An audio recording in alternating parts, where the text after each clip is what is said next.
Acīm redzami šai cīņai par Latvijas kuģniecības pārvaldību ir daudz senāka vēsture.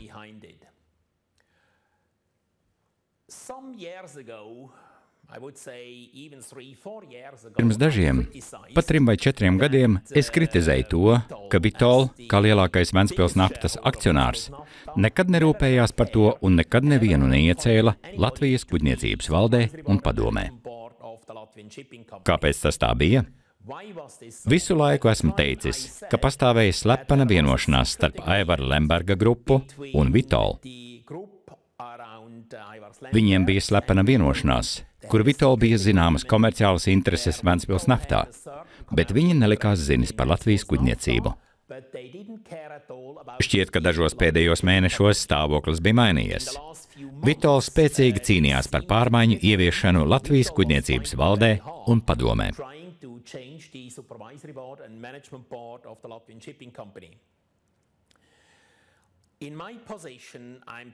Pašlaik es esmu arī Ventspils naftas padomes loceklis.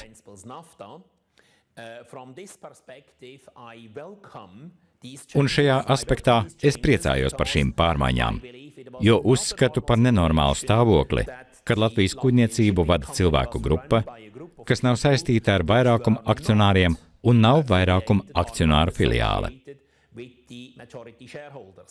Bet tagad, kad šīs izmaiņas ir notikušas, nevaru teikt, ka jūtos ārkārtīgi apmierināts.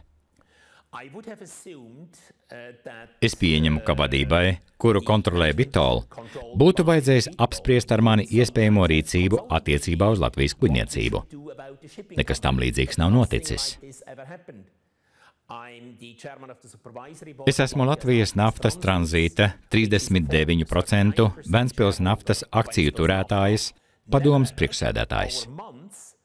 Vitol vadība nereizi savas darbības mēnešos nav konsultējusies ar mums vai ar otru lielāko akcionāru par to, kas būtu darāms ar Latvijas kuģniecību vai kā būtu jārīkojas attiecībā uz iecelšanu amatos.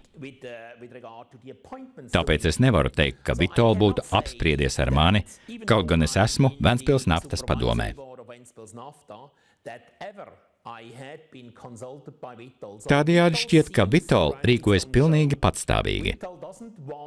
Vitol nevēlas koordinēt savas darbības dažādās jomās, ne tikai attiecībā uz Latvijas kuģniecību, bet arī attiecībā uz jēlnaftas sūknēšanu no Latros Transnaftas cauruļvada.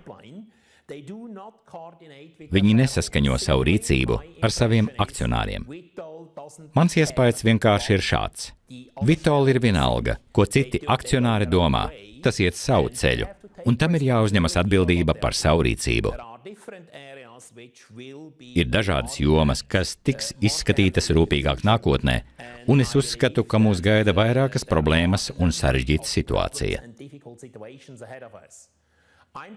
Es brīnos, ka Vitol, būdams rietumu pasaules uzņēmums, neliekas nezinis par saviem akcionāriem, pat par paša Vitol lieluma uzņēmumiem, un rīkojas tā, it kā būtu vienīgais akcionārs.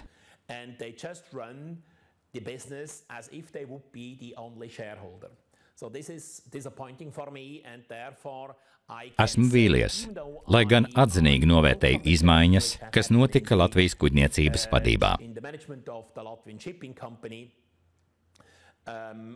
Es priecājos par šīm pārmaiņām, taču man nepatīk veids, kādā šīs pārmaiņas tika ieviestas.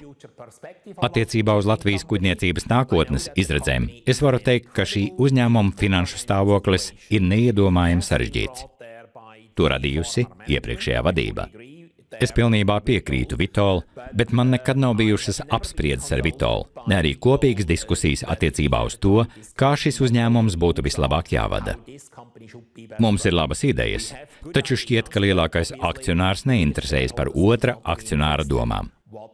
Tādējādi es nevaru neko daudz pateikt par Latvijas kuģniecības nākotnes izredzēm.